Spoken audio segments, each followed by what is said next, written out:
Subscribe करिए HiFi Study channel को, bell icon को प्रेस कीजिए लेटेस्ट वीडियो अपडेट सबसे पहले पाने के लिए।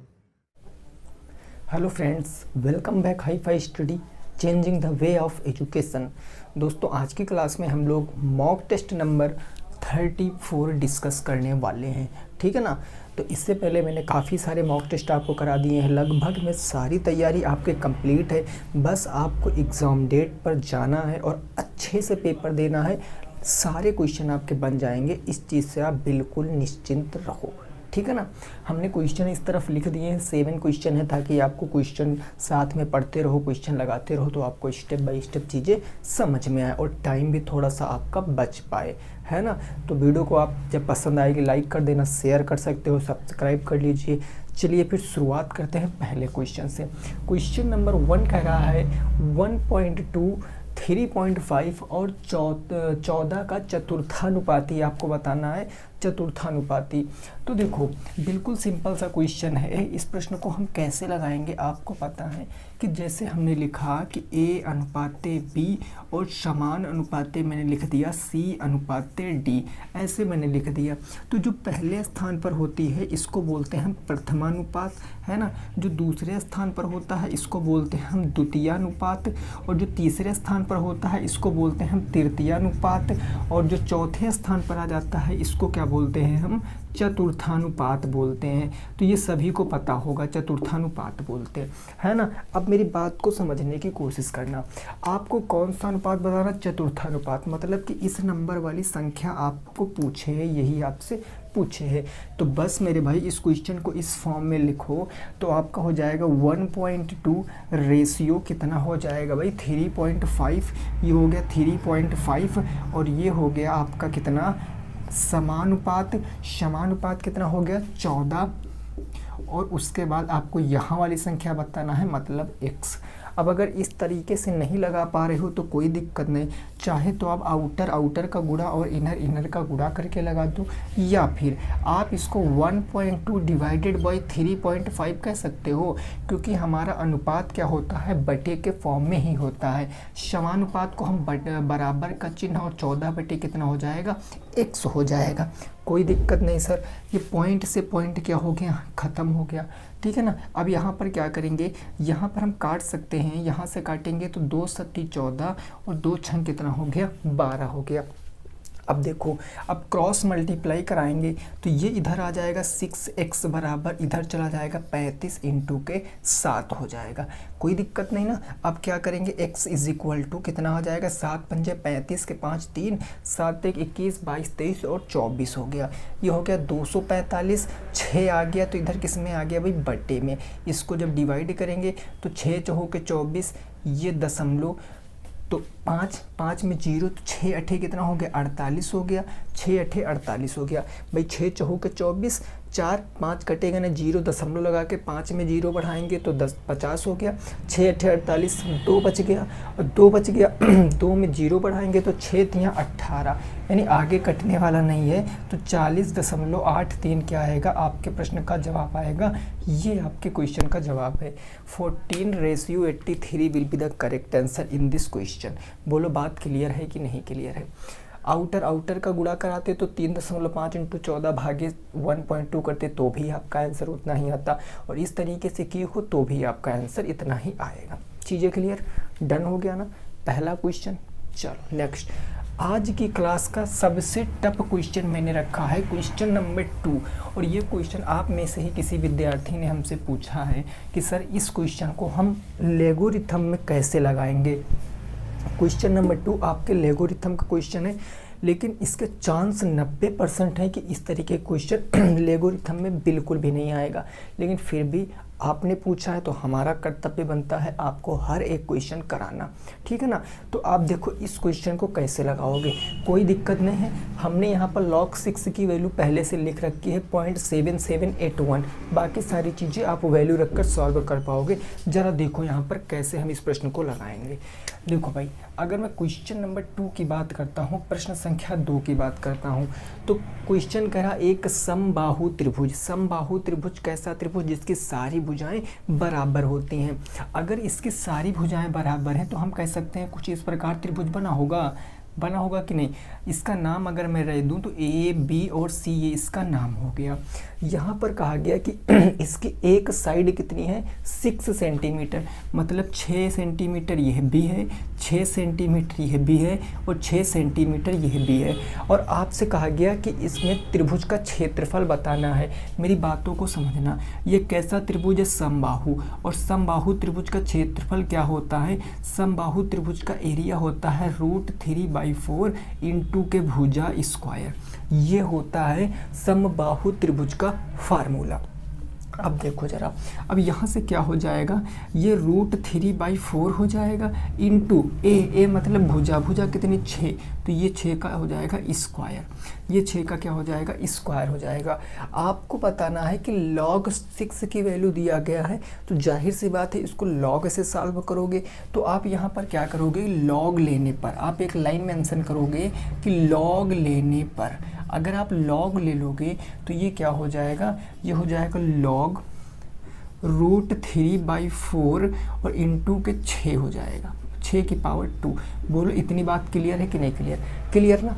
अब आपको पता है ऊपर मल्टीप्लाई में है और नीचे भाग में, तो मल्टीप्लाई वाली चीज़ें प्लस में लिख जाएंगी और भाग वाली चीज़ें काहे में लिख जाएंगी, माइनस में। मैंने लोगरिथम में पढ़ा रखा है। तो बेसिकली हम इसको लिख कैसे सकते हैं, हम इसको लिख सकते हैं log √3 प्लस में log 6⁻², यही लिख सकते हैं ना। और ये 4 माइनस में चला जाएगा, यानी ये हो जाएगा log 4। अब आप मेरे भाई बातों को समझो, √3 है, √3 को मैं यह भी तो कह सकता हूँ इसकी पावर 1/2। मैंने घातांक और करड़ी में आपको पढ़ा रखा, रूट का मतलब 1/2 होता है ना। और ये 4 को मैं क्या कह सकता हूँ, 4 को मैं कह सकता हूँ 2 की पावर 2। ये बात क्लियर हो गई। अब आपको पता 1/2 यहाँ आगे आ जाएगा, ये 2 यहाँ निकल कर आगे आ जाएगा और ये 2 यहाँ निकल कर आगे आ जाएगा। चीज़ें क्लियर। तो आप देखो यहाँ पर आपका आ जाएगा 1/2 और ये कितना आ जाएगा log 3 प्लस 2 आगे आ जाएगा, तो 2 log कितना आ जाएगा 6 आ जाएगा, माइनस के 2 और ये log कितना आ जाएगा 2 आ जाएगा। बोलो बात क्लियर हो गई। इतने स्टेप बाय स्टेप समझते रहना। अब आपको वैल्यू रखनी है।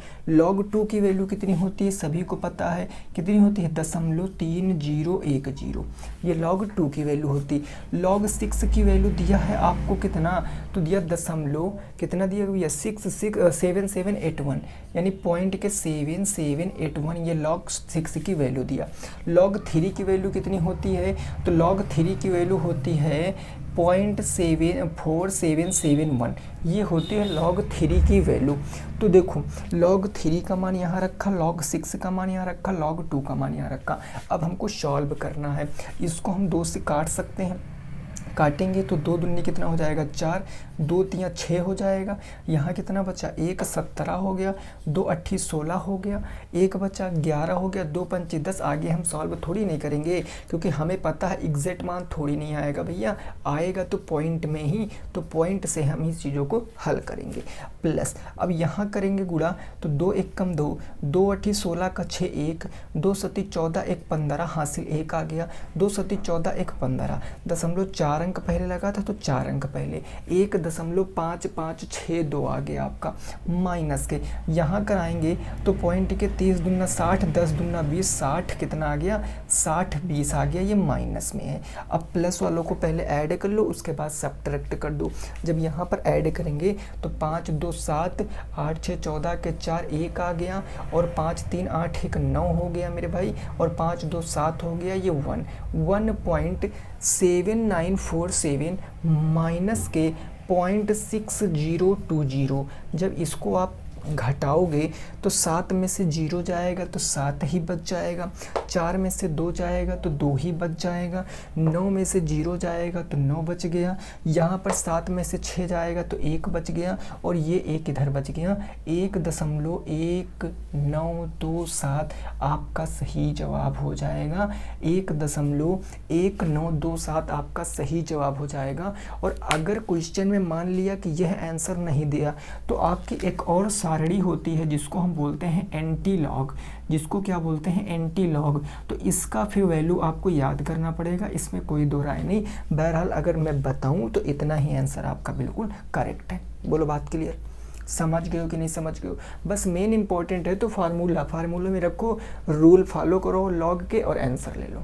चीज़ें क्लियर? चलो नोट कर लो। नेक्स्ट पहुंचते हैं क्वेश्चन नंबर 3 पर। इसको फटाफट से सभी साथी नोट करें, फिर पहुंचते हैं क्वेश्चन नंबर 3 पर और उसको हम समझने का प्रयास करते हैं। यहाँ तक की बात बिल्कुल क्लियर हो गई होगी, कोई दिक्कत किसी भी साथी को नहीं होगी, है ना। चलो अगला क्वेश्चन नंबर 3 देखो और उसको लगाओ। देखिए अभी लास्ट में जो आपके हैं 2 क्वेश्चन, वो भी आज के बढ़िया क्वेश्चन है, ज़बरदस्त क्वेश्चन है, तो उनको भी आपको देखना है, समझना है, ठीक है ना। पूर्ण वर्ग बना के गुणनखंड याद करेंगे हम लोग। क्वेश्चन नंबर 3 कह रहा 14 माइनस के 5x माइनस के x स्क्वायर के गुणनखंड। बहुत ही आसान क्वेश्चन है, चलो इसको कर लेते हैं। 14 माइनस के क्या हो जाएगा आपका 5x माइनस के x स्क्वायर के गुणनखंड। ये आपके किस में लिखे हैं? सही क्रम में नहीं लिखे, तो इसको हम सही क्रम में कैसे लिख सकते हैं? माइनस के x स्क्वायर माइनस के 5x और प्लस के 14। भाई बोलो अगर मैं इस चीज़ को ऐसे लिख लूँ तो क्या कोई दिक्कत है? नहीं है ना। अब देखो ये माइनस में है, और जब माइनस में है तो आप सबसे पहले माइनस को कॉमन ले लो। जब कभी आप माइनस में कॉमन लेते हो तो अंदर के सारे चिन्ह बदल जाते हैं।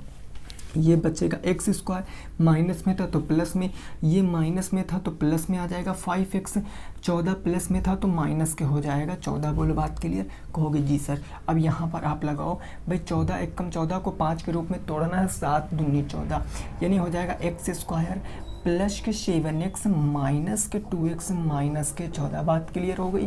तभी तो 7 में से 2 जाएगा तो 5 बचेगा। अब मेरे भाई ये हमारा x कॉमन ले लिया, यहाँ बचेगा x प्लस में 7, यहाँ माइनस के 2 कॉमन। जब माइनस के 2 कॉमन लेंगे तो ये जो माइनस है इसको पहले ही प्लस कर दो, यहाँ 2 से 2 खत्म, x और 2 सत्ते 14। बात क्लियर? x प्लस के 7 x प्लस के 7 दोनों में कॉमन, तो x प्लस के 7 एक ब्रैकेट में, देन दूसरे ब्रैकेट में x माइनस के 2, और आंसर आपका आ गया। ये माइनस आपका बराबर चलता रहा है, ठीक है ना। आंसर कितना आएगा? माइनस के x प्लस 7 और दूसरे ब्रैकेट में x माइनस के 2। चीज़ें क्लियर? इसको जब सॉल्व करोगे तो यही चीज़ निकल कर आएगी, करके देख सकते हो आप लोग, ठीक है। आई होप आपको चीज़ें समझ में आ गई होंगी। चलिए अगले क्वेश्चन पे पहुंचते हैं। क्वेश्चन नंबर 4 जो है वो भी आप लोगों का पूछा हुआ प्रश्न है। आप लोगों मतलब सबका नहीं, जिसका है उसको पता है कि ये क्वेश्चन किसने पूछा है। चलो देखो ये क्वेश्चन बहुत ही सिंपल क्वेश्चन है। अगर स्टेप पता है ना तो कोई बड़ी बात नहीं है मेरे भाई। हमने आपको क्या, हमने आपका बेस मजबूत किया है। जब बेस मजबूत है तो क्या प्रॉब्लम आ रही है, जरा उस बात को समझने का प्रयास करो। क्वेश्चन नंबर कह रहा है कि आपको x प्लस वाई का भाग से भाग दिलाना है किसको? x की पावर 5 y की पावर 5, x की पावर 5 और y की पावर 5 से भाग कराना। हर हाल में यहाँ पर अगर ये सीक्वेंस में लिखे हैं तो हर हाल में आपको पहला पद गायब ही गायब करना पड़ता है। बात समझ रहे हो ना। तो यहाँ x है, x की पावर 5 लाना है, मतलब x की पावर 4 से इंटू कराएंगे। x की पावर कितनी आ जाएगी? 5 आ जाएगी। अब यहाँ 2 पद हैं तो यहाँ भी गुणा कराएंगे, तो y x की पावर कितना आ जाएगा? 4 आ जाएगा। y x की पावर 4, बात क्लियर? माइनस और ये माइनस हो गया। अब ये तो भाई कट गया। अब आपको लिखना क्या है जरा वो समझो। आपको x पहले है तो x वालों को आप सबसे पहले लिखोगे, तो माइनस के y x की पावर 4 और ऊपर बच गया प्लस y की पावर कितनी बच गया? 5 बच गया। कोई दिक्कत नहीं है। अब आपको यहाँ x की पावर 4 लाना है y के साथ, तो जाहिर सी बात है माइनस का y तो लिखोगे ही लिखोगे। x है, x की पावर 4 लाना है, मतलब सर x की पावर 3 हम भी यहाँ पर लिख देंगे। प्लस माइनस माइनस y हो गया, x क्यूब मिलकर x की पावर 4, माइनस के y प्लस के y माइनस y और y मिलकर हो गया y स्क्वायर, और वो आ गया आपका x के क्यूब। बोलो बात क्लियर? समझ गए हो? माइनस से प्लस, माइनस से प्लस। अब ये देखो ये सेम चीज़ें हैं, ये तो कट जाएगा। यहाँ पर क्या बचेगा? x वाला पहले लिखेंगे, यानी x की पावर 3 और y की पावर 2 बच गया, ऊपर बच गया आपका y की पावर 5। समझते रहना। अब x की पावर 3 लाना है y स्क्वायर के साथ, x की पावर 3 y स्क्वायर के साथ, मतलब y स्क्वायर तो प्लस में आएगा ही आएगा। साथ में x की पावर 3 लाना है, मतलब x स्क्वायर आएगा, क्योंकि x हमारे पास ऑलरेडी है। तो ये हो जाएगा x की पावर 3 और वो y यहाँ पर कुछ नहीं है तो ये y स्क्वायर ही रहेगा। क्लियर। अब वाई स्क्वायर और वाई मिलकर क्या बना देंगे, वाई क्यूब बना देंगे और वो x square as it is चिपक जाएगा। इतनी बात क्लियर। ये माइनस और ये माइनस, ये हमारा ख़त्म हो गया। पहले हम एक्स वाले को लिखेंगे तो माइनस के एक्स स्क्वायर और ये हो गया वाई क्यूब, प्लस में क्या आ गया, वाई की पावर 5 आ गया। इतनी बात क्लियर। अब आपको माइनस के एक्स स्क्वायर लाना है, एक्स है आपके पास, यानी जाहिर सी बात है आप माइनस के एक्स से गुणा कराओगे, लेकिन वहीं आपको वाई की पावर 3 लाना है। तो यह भी क्लियर है कि वाई की पावर आप 2 से वाई की पावर 3 से इंटू कराओगे, वाई की पावर 3 से आप इंटू कराओगे, है ना। तो प्लस और माइनस, माइनस का ये क्या आ जाएगा, एक्स स्क्वायर आ जाएगा। बात इतनी क्लियर। अब वही माइनस और प्लस का गुणा क्या हो जाएगा, माइनस हो जाएगा, सॉरी माइनस माइनस का गुणा प्लस हो जाएगा, सॉरी प्लस माइनस माइनस ही होगा मेरे भाई, ठीक है ना। और ये y और y क्यूब मिलकर y की पावर 4 बना देंगे और x वहाँ पर पहले से चिपके थे तो ये x हमारे चिपके रहेंगे। ये माइनस से प्लस और ये माइनस से प्लस, अब ये बात को समझना, ये तो सेम है कट जाएगा, y की पावर 3 तो मैंने लिखा ही नहीं, ये तो सेम है कट जाएगा, y की पावर 3 लिखेगा ना, क्योंकि हमने यहाँ पर y की पावर 3 लिखा है। यहाँ क्या बचेगा, y की पावर 4 और x बच जाएगा प्लस में, और प्लस बच जाएगा y की पावर 5 बच जाएगा। अब आपको कुछ नहीं करना, x लाना है, x है, y की पावर 4 लाना है, तो जाहिर सी बात है y की पावर 4 से इंटू करा दो बस।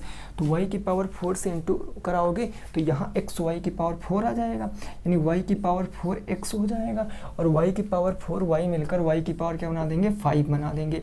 ये माइनस ख़त्म हो गया, रिमाइंडर आपका 0 बच गया और ये आपका भागफल बच गया, आंसर हो गया। क्वेश्चन नोट कर लो, ये आपका आंसर है। स्टेप बाय स्टेप चीज़ों को समझ लेना है, यही आपके क्वेश्चन का आंसर है, ठीक है ना। फटाफट तरीके से इसको नोट करो, जल्दी से इसको नोट करो और बताओ क्या आएगा आंसर।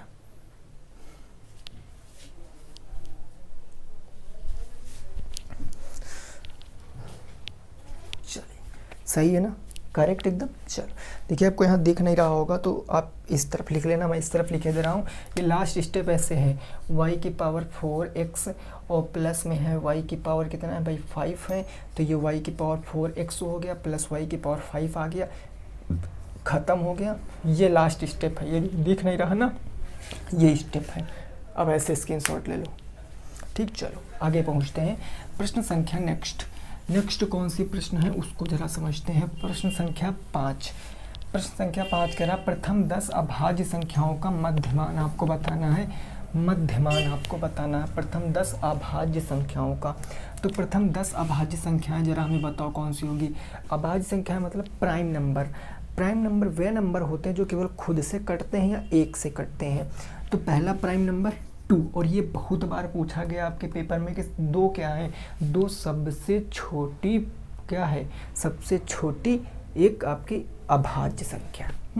2 के बाद 3 आ जाएगा, 3 के बाद 5 आ जाएगा, 5 के बाद 7, 7 के बाद 9, मैं लिखे दे रहा हूँ ताकि अभी काट कर आपको बताऊँगा। 9 के बाद 11, फिर 13, फिर 15, उसके बाद 17, 17 के बाद 19, 19 के बाद 21, 21 के बाद 23, 23 के बाद 25, 25 के बाद 27, 27 के बाद 29, 29 के बाद 31। अब देखो, अभाज्य का मतलब जो खुद से कटे, 2 कट रहा खुद से, 3, 5, 7, लेकिन 9 3 से कट रहा तो इसको हमने काट दिया। 11, 13, 15 3 से और 5 से दोनों से कट रहा, 17 हो गया, 19 हो गया, 21 3 और 7 दोनों से कट रहा, 23 हो गया, 25 5 से कट रहा है, 27 9 3 दोनों से कट रहा, 29 31। अब देखो, अब यहाँ पर कितनी संख्याएं चाहिए, 10। तो 10 देखो कितनी होंगी, 1 2 3 4 5 6 7 8, 8 के बाद 9, 9 के बाद 10, ये 31 का हमको काम नहीं है। तो बस इन सबको ऐड कर लो, ऐड करने के बाद इनके पर 10 से भाग कर दो, आंसर आ जाएगा। ऐड करते हैं भाई, 9 9 3 12, 12 8 20 21, 21 और 7 कितना हो गया 28, 28 तो 30 1 31, 31 1 32, 32 के 2 हासिल कितना आ गया 3 आ गया। अब देखो, ये हो गया 2 और 2 4, 4 1 5, 5 1 6, 6 1 7 8, 8 हो गया ना, 8 तो 10, 10 8 18, 18 और 8 26, 1 कम 25, 25 3 कितना हो गया 28 हो गया, 282 डिवाइडेड बाई 10, 10 क्यों किया? क्योंकि नंबर ऑफ टर्म कितने हैं? 10 हैं। संख्याओं कितनी है? 10। जब भाग करोगे तो 28.2 आ जाएगा। आपके प्रश्न का जवाब 28.2। इसको भाई एक बार ऐड करके देख लेना है ना, अगर गलती होगी तो आप सही कर लेना। स्टेप यही है, बस एक बार आप ऐड करके चेक कर लेना। बस एक बार आप इसको ऐड करके चेक कर लेना, क्या इतना ही आंसर आ रहा है। बाकी चीज़ें आप समझ गए हो कैसे हम मध्यमान निकालते हैं। ओके, क्लियर, समझ गए हो ना? बोलो इतनी बात समझ गए हो? चलो नेक्स्ट क्वेश्चन पे पहुंचते हैं। अगला क्वेश्चन क्या कह रहा है? ये कह रहा है, हाँ देखो इसको मैं बनाए दे रहा हूँ यहाँ पर इस तरफ, ताकि आप अच्छे से समझ जाओ। ये हमने यहाँ पर बना दिया, ये इसका सेंटर है, O है, यहाँ इधर है भाई ये पॉइंट है A, है ना, और इधर ये पॉइंट आपका है B पॉइंट हो गया। ठीक है सर, यहाँ पर कौन सा पॉइंट है? आपका P पॉइंट है, ये P पॉइंट हो गया। कंडीशन इसमें क्या दी गई है? कंडीशन दी गई है कि यदि ABP दिया गया है कि यदि कोण ABP बराबर कितना 50 डिग्री है, तो आपसे पूछे कौन सा कोण है? कोण आपसे पूछे है AOP, है ना, यही तो पूछे है AOP का मान, कोण AOP का मान ये आपसे पूछे है। कुछ नहीं है इस प्रश्न में, कुछ भी नहीं है, डायरेक्ट थ्योरम बेस्ड क्वेश्चन है, प्रमेय बेस्ड क्वेश्चन है, याद रखना हमेशा। अब मैं इस क्वेश्चन को आपको समझाता हूँ। हमने आपको बताया हमेशा किस एंगल की बात होती है? बीच वाले एंगल की बात होती है, यानी बी का मान दिया गया, यानी ये अगर मैं इसको बना दूं तो ये ABP, AB और P, ये इस एंगल का मान ABP, अगर मैं इसको डॉट डॉट करके ऐसे मिलाए दे रहा हूँ तो इस एंगल का मान आपको दिया गया है, और इस एंगल का मान कितना दिया गया भाई? 50 डिग्री दिया गया है। अब एक बात बताओ, ये एंगल बन कहाँ रहा है? ये एंगल कहाँ बन रहा है? ये एंगल परिधि पर बन रहा है, ये परिधि पर बन रहा। आपसे पूछे AOP, यानी इस एंगल का मान पूछे है, और ये कहाँ बन रहा है? केंद्र पर बन रहा है। तो बस केंद्र और परिधि का रिलेशन क्या होता है? केंद्र पर बना कोण परिधि पर बने कोण का 2 गुना होता है।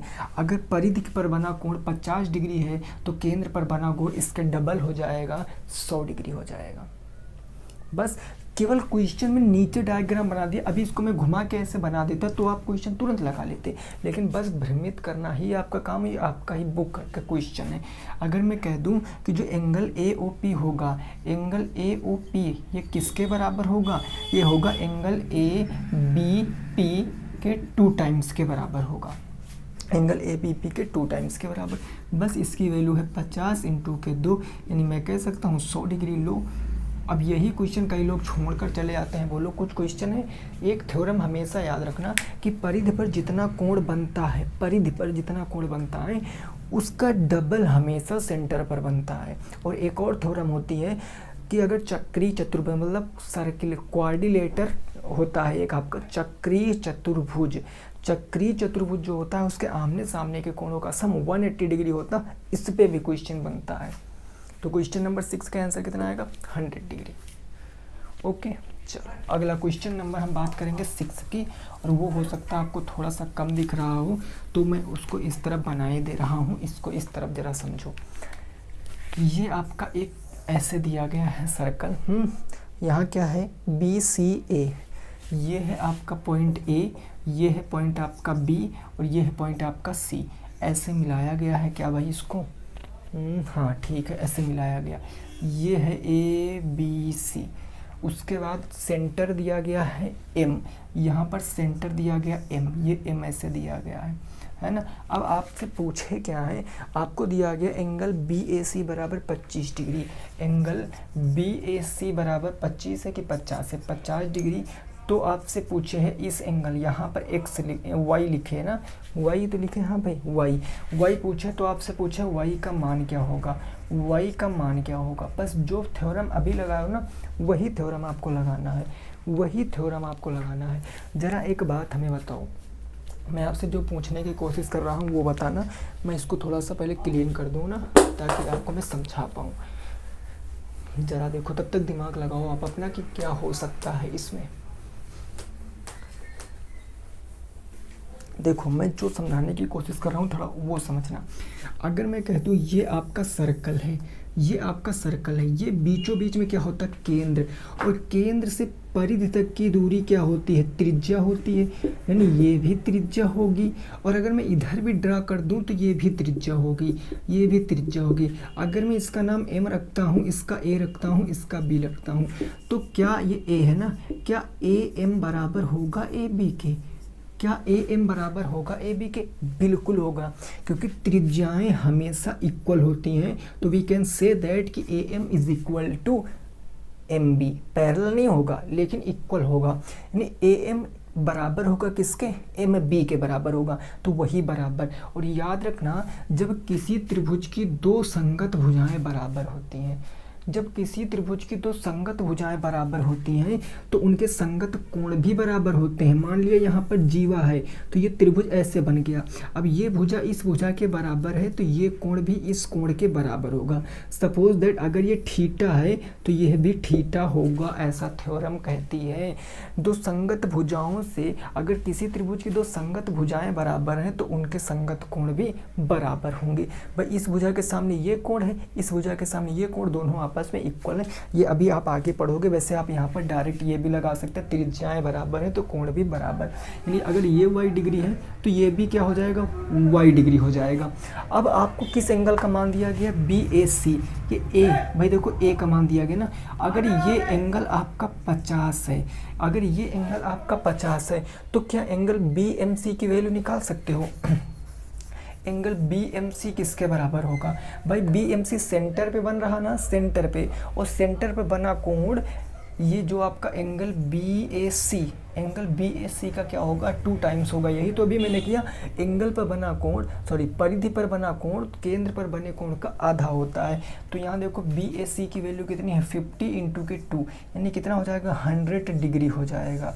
अब ये आपका 100 डिग्री आ गया, तो अगर मैं इसको बाहर निकाल लूँ इसको, तो ये ऐसे आपका त्रिभुज बनेगा।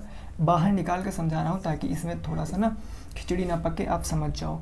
BAM है, अगर ये आपका कितना आ गया? 100 डिग्री आ गया है, और ये आपका y है, ये आपका y है। तो एक बात जरा हमें बताओ, त्रिभुज के तीनों कोणों का योग कितने अंश होता है? त्रिभुज के तीनों कोणों का योग मेरे भाई 180 अंश होता है। त्रिभुज कैसा भी हो, तीनों कोण 180 अंश ही रहेंगे। यानी हम क्या कह सकते हैं कि कोण M प्लस के कोण B प्लस के कोण C is equal to 180 degree होगा।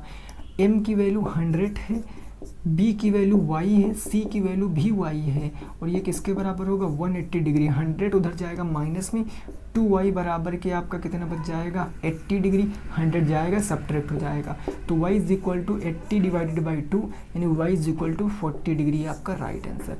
40 अंश क्या आएगा? आपके प्रश्न का जवाब आएगा। और ये प्रश्न मैंने इससे पहले भी आपको करा रखा था।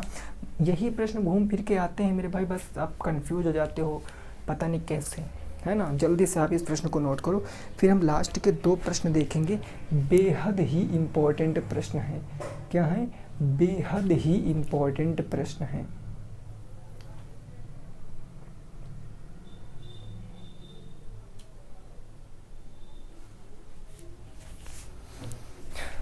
समझ गए? चलो अब देखो, एक प्रश्न मैं बताऊंगा और एक प्रश्न आप लगाओगे। ये प्रश्न बढ़िया प्रश्न है। देखिए ये प्रश्न आज पता है, आज इस प्रश्न को मैंने उसमें कराया था DLED सेकेंड सेमेस्टर में, और हमें लगा कि ये प्रश्न आपको भी कराना चाहिए क्योंकि बढ़िया प्रश्न था। तो बन सकता है ना भाई प्रश्न, बैक पेपर तो कहीं से भी आ सकता है, सभी को पता है, आया भी है एक बार अभी हाल फिलहाल में सेकंड सेमेस्टर का। तो देखो प्रश्न क्या है, प्रश्न ये है कि 2x स्क्वायर माइनस के 7x प्लस के 3 बराबर 0 के गुणनखंड पूर्ण वर्ग बनाकर ज्ञात करो। पूर्ण वर्ग बनाकर ज्ञात करना है, पूर्ण वर्ग बनाकर ज्ञात करना है गुणनखंड। ये प्रश्न था आपका। तो इस प्रश्न को हम कैसे लगाएंगे ये मैं बता दूंगा, सारा बिल्कुल बेसिक से बताऊंगा, और फिर जो एक प्रश्न दूंगा उसका आप प्रैक्टिस करोगे, नहीं तो मैं कल बता दूंगा उसको, है ना। पहले आप प्रैक्टिस करके देख लोगे, अदरवाइज मैं कल बता दूंगा। देखो ऐसा प्रश्न आएगा तो सबसे पहला स्टेप क्या है? सबसे पहला स्टेप आपको क्या करना है, एक्स स्क्वायर का गुणांक लेना है। जब ऐसा स्टेप आएगा तो आपको एक्स स्क्वायर का गुणांक लेना है। अब गुणांक एक्स स्क्वायर का क्या है, एक्स स्क्वायर के सामने क्या लिखा है 2, तो एक्स स्क्वायर का गुणांक 2 है। अब जो भी एक्स स्क्वायर का गुणांक होगा, एक्स स्क्वायर का मतलब जरूरी नहीं कि हर प्रश्न में एक्स स्क्वायर ही हो, y square, z square, a m n 26 letter में से किसी का भी स्क्वायर आएगा। बट ये याद रखना, जो आपका चर यहाँ आएगा वही चर आपका यहाँ आएगा। बस यहाँ पावर 2 होगी, यहाँ पावर 1 होगी। जिसकी पावर 2 है उसके सामने जो गुणांक है वो आपको लिख लेना है। इतनी बात क्लियर। अब इस गुणांक से आपको पूरे में भाग देना है। आप यहाँ पर लिख लोगे भाग देने पर, इसमें क्या देना है आपको, भाग देने पर। अब जब भाग दोगे तो जरा बातों को समझो। ये हो जाएगा 2x स्क्वायर, इसमें भी भाग दोगे 2 को, माइनस का 7x इसमें भाग दोगे 2 से, प्लस में 3 इसमें भाग दोगे 2 से, बराबर का 0 भाग दोगे 2 से। इतनी बात क्लियर। अब ये 2 से 2 खत्म हो जाएगा, यानी ये बच गया x स्क्वायर माइनस यहाँ बच गया 7x/2, पॉइंट में नहीं जाएंगे बिल्कुल भी, प्लस के 3/2। भाई इधर तो भाग दो या ना दो, 0 ही बचेगा, 2 0 यम 0, प्लस के 3/2 उधर भेज देंगे तो उधर आ जाएगा माइनस के 3/2। चीज़ें क्लियर, माइनस के 3/2। अब आपको क्या करना है, अब इतना करने के बाद अब आपको लेना है x का गुणांक। अब आपको क्या लेना है, x का गुणांक लेना है। भाई x का गुणांक क्या है, 7/2 है ना, तो x का गुणांक हमने लिख लिया 7/2। जो भी गुणांक आएगा उसमें आपको 1/2 से गुणा कराना है। 1/2 बिल्कुल फिक्स है, इसको करना ही करना है। 1/2 से गुणा कराने के बाद आपको जो भी वैल्यू आएगी 7/4 आएगी, इसका आपको क्या कर देना है, वर्ग कर देना है। इसका आपको क्या कर देना है, वर्ग कर देना है। अब इसका आप वर्ग कर दिए हो ना, वर्ग। अब इन दोनों को, इसको आप इन दोनों में ऐड कर दो, इन दोनों में ऐड कर दो। जब इन दोनों में ऐड करोगे इसका मतलब क्या, ये हम बराबर कर रहे हैं, इक्वल कर रहे हैं। तो अब जब इन दोनों को हम इसमें ऐड करेंगे तो ये हो जाएगा x स्क्वायर माइनस के 7x/2 हो जाएगा। हो गया ना। अब ये प्लस के हम ऐड करेंगे तो प्लस के 7/4 का स्क्वायर हो जाएगा, ये स्क्वायर हो गया, बराबर उस तरफ माइनस के 3/2 और इसको भी ऐड करेंगे तो 7/4 का क्या आ जाएगा, स्क्वायर आ जाएगा। इतनी बात में किसी को कोई दिक्कत नहीं, स्टेप बाय स्टेप मैंने समझा दिया। अब क्या करेंगे जरा बात को समझना। अब आपको करना क्या है, एक्स स्क्वायर लिख लो, एक्स स्क्वायर, उसके बाद क्या है माइनस के आपका क्या बचा 7x कितना बच गया 2, और प्लस में 7 का स्क्वायर कितना होता है 49, और बटे 4 का स्क्वायर कितना होता है 16 होता है। इधर सॉल्व करोगे तो इधर माइनस के 3/2, ये माइनस के 3/2, और प्लस में 7 का स्क्वायर 49, 4 का स्क्वायर 16। अब आप एक चीज़ समझो, जो भी कंडीशन यहाँ पर बनेगी मेरे भाई, है ना, जो भी कंडीशन आपकी यहाँ पर बनेगी ये 2 चीज़ों से रिलेट करेगी। कौन कौन से 2 चीज़ होंगे, तो वो एक तो होगा a + b का होल स्क्वायर, एक होगा a - b का होल स्क्वायर। यहाँ है माइनस, तो जब माइनस है तो इस कंडीशन में क्या करोगे, सबसे पहले आप x लिखो, इस x को लिखो, माइनस यहाँ जो चिन्ह है वो चिन्ह लगा दो, माइनस है तो माइनस, प्लस है तो प्लस, माइनस है तो माइनस लगा दिया। अभी जो 49/16 लिखा है इसका वर्गमूल निकालोगे तो 7/4, और इसका होल स्क्वायर कर दोगे। बोलो कोई दिक्कत नहीं, क्योंकि ये क्या बना, ये बना a स्क्वायर माइनस के 2ab + b स्क्वायर बना है। ठीक है, इससे हमें कोई मतलब नहीं, इसको छोड़ो, इसको गोली मारो। बराबर उस तरफ जब सॉल्व करोगे तो 16 बनाने के लिए 8 से नीचे गुणा कराओगे, 8 से ऊपर गुणा कराओगे, 8 × 24 माइनस के और प्लस के 49 बटे नीचे कितना आ जाएगा 16 आ जाएगा। यहाँ पर आप इसको एज इट इज़ चलने दो तो x - 7/4 का होल स्क्वायर आ जाएगा, बराबर यहाँ ऊपर क्या बचेगा, ऊपर बच जाएगा 25 बटे क्या बच जाएगा 16 बच जाएगा। अब आप देखो यहाँ पर पावर हटा दो किसी जुगाड़ से तो आपके x के मान पता चल जाएंगे। तो पावर हटाने के लिए ये जो 25/16 लिखा है इसको मैं इधर ऑब्लिक लगा के लिखे दे रहा हूँ, 5/4 की पावर 2 नहीं कह सकता हूँ, और जब पावर बराबर है तो ये आपके कट जाएंगे पावर, बेस भी बराबर, यानी x माइनस के 7/4 ये किसके बराबर होगा 5/4 से, माइनस से उधर जाएगा प्लस में, तो x बराबर 5/4 प्लस में क्या हो जाएगा 7/4, 7 × 5 12/4, यानी 4 × 3 12। x की वैल्यू कितनी आ गई, 3 आ गई। अब ये चूंकि हमारा एक बार प्लस में आएगा एक बार माइनस में आएगा, इसका रीज़न पता क्या है, इसका रीज़न ये है कि वर्गमूल प्लस भी होता माइनस भी होता, हमेशा माइनस का भी वर्ग प्लस होता, प्लस का वर्ग भी प्लस होता। तो एक बार हमने क्या किया था यहाँ, एक बार हमने देखो क्या किया था भाई, प्लस में रखा था ना, इस बार हम माइनस में रखेंगे। तो इस बार जब माइनस में रखेंगे तो x बराबर माइनस का 5/4 और ये माइनस सीधा प्लस में आ जाएगा 7/4। तो कितना बचेगा, 2/4 बचेगा। 2/4 का मतलब 2/4 ना, 7 में से 5 गया 2, 2/4 का मतलब 1/2। तो ये कितना बचेगा, 3 और 1/2 आपका राइट आंसर है, नोट कीजिए बस। उसके बाद होमवर्क लीजिए, 3 और 1/2 आपका राइट आंसर है बस, ठीक है ना भाई। इस समय इतना गर्मी पड़ रही है, इतना गर्मी पूछो मत, पूरी ना तबीयत बहाल हो जाती है। समझ में आया कि नहीं आया, नहीं आया कोई दिक्कत नहीं, अभी आप इतना समझो, बेसिक बेसिक नोट कर लो, कल के क्लास में मैं ऐसा क्वेश्चन और भी करा दूंगा। और एक होमवर्क आप ले लो, बिल्कुल ऐसा ही क्वेश्चन है, उसका जवाब आपको बताना है, इसका स्क्रीनशॉट तो ले ही लिया होगा। चलो 2-3 क्वेश्चन की प्रैक्टिस करोगे ऐसे प्रश्नों की तो ना, तो बस तुरंत लगाना सीख जाओगे, जैसे सारे क्वेश्चन लगा रहे हो। देखो जरा मेरे भाई, होमवर्क मैं आपको दे रहा हूँ, उसको आपको लिखना है, वो है आपका 5x² माइनस के 6x माइनस के 2 बराबर 0 पूर्ण वर्ग बना के ही सॉल्व करना है। इसको पूर्ण वर्ग बना के ही आपको क्या करना है, सॉल्व करना है। ओके डन, चलो फिर ठीक है, इसको नोट कर ही लिया होगा।